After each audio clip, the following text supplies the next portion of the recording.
Content মনিটাইজেশনের মধ্যে যে নতুন আপডেট এসেছে তার মধ্যেও আরো একটি নতুন আপডেট এসেছে। হয়তো অনেক ক্রিয়েটর এখন পর্যন্ত জানে না।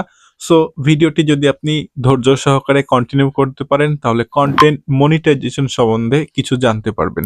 আজকের ভিডিওতে আমি স্ক্রিন শেয়ার করে আপনাদেরকে দেখানোর চেষ্টা করব একটা পেজের মাধ্যমে। তাহলে আপনারা বিস্তারিত বুঝতে পারবেন যে আপনাদের পেজ কিংবা প্রোফাইলে এই আপডেটটা এসেছে কিনা, কিভাবে কাজ করতে হবে, সেই নতুন অপশনটা কি, সবকিছু বিস্তারিত এই ভিডিওতেই থাকছে। সো ভিডিওটি স্কিপ না করে একটু হাতে সময় নিয়ে কন্টিনিউ করুন। Welcome back. এখানে একটা ফেসবুক পেজ ওপেন করেছি। এই পেজের মাধ্যমেই দেখানোর চেষ্টা করব ফেসবুকের যে কন্টেন্ট মনিটাইজেশনের নতুন একটা আপডেট এসেছে তার মধ্যেও যে আরো একটা অপশন যুক্ত হয়েছে সেটাই দেখাচ্ছি। আমি প্রথমত প্রফেশনাল ড্যাশবোর্ডটি ওপেন করে নিচ্ছি। সো এই যেখানে দেখতে পাচ্ছেন সি অল, এটার উপরে ট্যাপ করে দিচ্ছি। আপনারাও আপনাদের পেজ প্রোফাইলটা সেম এইভাবে চেক করবেন। ওকে, এখানে দেখতে পাচ্ছেন কন্টেন্ট মনিটাইজেশনের যে লোগোটা এটা কিন্তু আগেই পরিবর্তন হয়েছে, কিন্তু ভিতরে কিন্তু কিছু কিছু অংশ আপডেট হয়েছে। সো আমি দেখানোর চেষ্টা করি। ওপেন করে নিয়েছি। এখানে দেখতে পাচ্ছেন ইনভাইট অনলি লেখা আছে। কারো কারো পেজ প্রোফাইল ক্ষেত্রে কিন্তু ওয়েটিং লিস্টে আছে, মানে ওয়েটিং এ থাকতে বলেছে। যারা আই অ্যাম ইন্টারেস্টেড এই অপশনটা দিয়ে ফেসবুকের কাছে আবেদন করেছিলেন তাদের ক্ষেত্রে কিন্তু ওয়েটিং লিস্টটা আছে। ওকে, সো আমি একটু নিচের দিকে যাই তাহলে বুঝতে পারবেন। এখানে দেখতে পাচ্ছেন display ads on my content, ad have been disable on your public content. So এখানে বলতে চাচ্ছে যে আপনার যে সমস্ত কন্টেন্টগুলো এগুলোতে কিন্তু অ্যাড বন্ধ আছে। এই অপশনটা কিন্তু নতুন। কার কার পেজ প্রোফাইলে এই অপশনটা যুক্ত হয়েছে কিংবা যুক্ত হয়নি অবশ্যই কমেন্ট করে জানানোর চেষ্টা করবেন। সো আমি ম্যানেজ যে অপশনটার উপরে ট্যাপ করে দিই। ভিডিওটি স্কিপ করবেন না, আর একটু ধৈর্য সহকারে কন্টিনিউ করুন তাহলে বুঝতে পারবেন। ওকে, এখানে কি লেখা আছে একটু আমি বিস্তারিত আপনাদেরকে বলার চেষ্টা করি।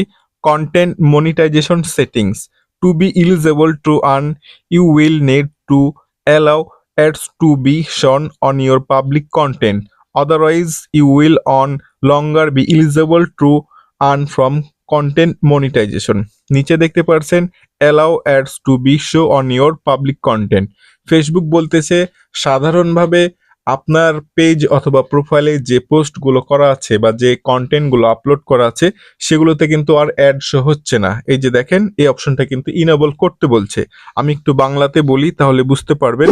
এখানে বলতে চাচ্ছে উপার্জনের যোগ্য হতে হলে আপনার সর্বজনীন কন্টেন্ট বিজ্ঞাপন দেখানোর অনুমতি দিতে হবে, অন্যথায় আপনি আর কন্টেন্ট মনিটাইজেশন থেকে উপার্জন করতে পারবেন না। ওকে, সো যাদের এই অপশনটি এসেছে বা এই আপডেটটি এসেছে অবশ্যই এখান থেকে এই অপশনটি আপনারা অন করে দিবেন।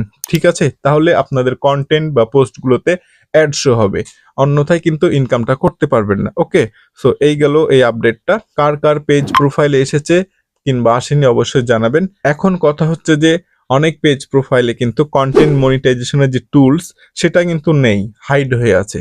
তাদের জন্য যে পরামর্শটা থাকবে, আপনারা কন্টিনিউ ভাবে ফেসবুকে কাজ করে যান। ফেসবুক কিন্তু সব সময় আপডেটের মধ্যেই থাকে, কখন কোন আপডেট দেয় এটা কিন্তু বলা মুশকিল।